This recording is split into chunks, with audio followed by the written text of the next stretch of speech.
right down, everybody. Get her done. Let's do it. All right, the next person coming to the stage, very funny. Give it for Mary Marson. Southern nights. Have you ever felt a southern night? Good evening, I'm Mary the Gator Morrison. Brought to my attention that daylight savings time is upon us again. Now, if you read, if you're like me, you like to get drunk, or in my case, I can't drink as much anymore, so I get high, and I watch Facebook news articles, and Facebook doctors say, coming daylight savings time, heart attack season's on the rise, meaning there's more heart attacks during daylight savings time than there is normally. And me personally, I feel like if you're going to have a heart attack because you got to wake up early, or God forbid, you got to get an extra hour of sleep, you're possibly going to have a heart attack. Well, you got much bigger health issues than daylight savings time. Maybe you should put the Big Mac down. Formulate a diet plan, because if going to sleep an hour early or waking up an hour late might cause you a heart attack, you got serious problems. Much more than daylight savings time. Now, I don't know, again, I've noticed that everybody's mad, and when I say everybody's mad, I should say conservatives or the Republican Party's mad right now. And what are they mad about right now? What are they mad about this month? Well, they're mad because of Velma Dinkley. Yes. Turns out she got some new HBO series, and in that series, she's a lesbian. And everybody's upset about that. I'm right here going, all right, as far as my opinion goes, Velma Dinkley's been bisexual since 1996. When I became of puberty, you know what I'm saying? You gotta forgive me, all right? I didn't know who I wanted. Did I want the hot redhead or the nerdy girl? I'm sorry, but basic porn tells me the nerdy girls are the freakiest. So that's where I docked my ship at, all right?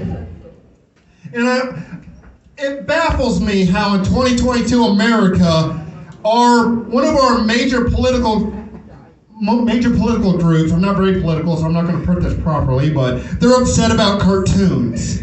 And they picked Scooby-Doo to be upset about. I'm sorry, all right? You do understand, Scooby-Doo is the OG, the original gangsters of woke cartoons. You understand this, right? It is four stoner teenagers on the road in Canada during the Vietnam draft. How much more woke can you get?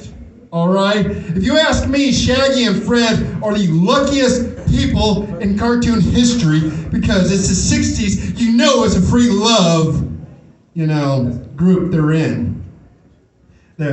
So that's what upsets me a little bit. Now, I'm not taking anything from the gay and lesbian community. I think it's great that they decided to make Velma a lesbian, but I'm just saying, it's a cartoon.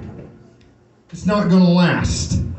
This is how I justify this. The original voice actor for Shaggy was Casey Kasem. Casey Kasem. You know who Casey Kasem is? Anybody? Yeah, he was a radio DJ back in the 60s, 70s, and 80s. He even had a little promo during the Ghostbusters in the original Ghostbusters movie. Yeah, so he's a pretty famous guy, and he stated that if he was to do the voice of Shaggy from Scooby-Doo, Shaggy has to be a vegan, because Casey Kasem was a vegan. So that means no meat, nothing. Now, I don't know about you, but Scooby-Doo, its first episode aired in 1969. I remember those early cartoons. He wasn't eating an all-vegan diet, you know what I'm saying?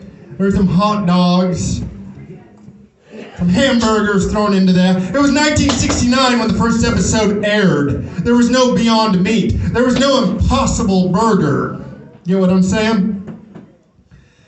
But yes, if Scooby-Doo really wanted to be woke and they wanted to make it a woke cartoon, they would make Shaggy a Latino. You know what I'm saying? Yo, Scoob! S.A. Need a Scooby snack. So, Arby's has a new sandwich out. It's called a rib sandwich. Clearly, I don't have enough to bitch about, so I decided to go to Arby's and try their new rib sandwich. I'm not going to sit here and tell you how good or how bad Arby's new rib sandwich was. It was really shitty. But I will tell you what I thought about when I was sitting in line thinking about paying for this overpriced rib sandwich. Arby's is the only restaurant that doesn't have like a basic meal menu. You can go up and you can pay $5 and get a $5 meal menu like Wendy's does. I think Burger King now has like a 2 for $6. They just changed it. But Arby's doesn't. In fact, their slogan is, "We have the meats." Like some failed gay porn channel. They have the meats. I guess that means they don't need a value meal because they know we'll just pay for it. Why do I feel like this? Because once upon a time ago, I got a coupon from Arby's because I'm broke. I can't always afford to eat at Arby's. If I'm going to take a date to Arby's, I'm going to need a coupon. And this particular coupon was a 2 can dine coupon. All right? That was 2 Arby's sandwiches, roast beef sandwiches. Good deal with cheese. Awesome. That was 2 small fries. Curly fries, if you wanted, mind you. 2 small drinks. I like iced tea. That is great. That is one 7-piece mozzarella stick ordered. You know, if I'm going to Arby's with my best friend, I'm using this coupon, I don't think my friendship's going to survive this, all right? Because there's going to be a death battle for that 7th breadstick, or that 7th cheese stick. God forbid you're on a first date, right, guys? You're going to find out who's on top for that 7th cheese stick, right? So, I just got the light. My name's Marion Morrison. You'll have a lovely night. Thank you very much. Thank you. Yeah!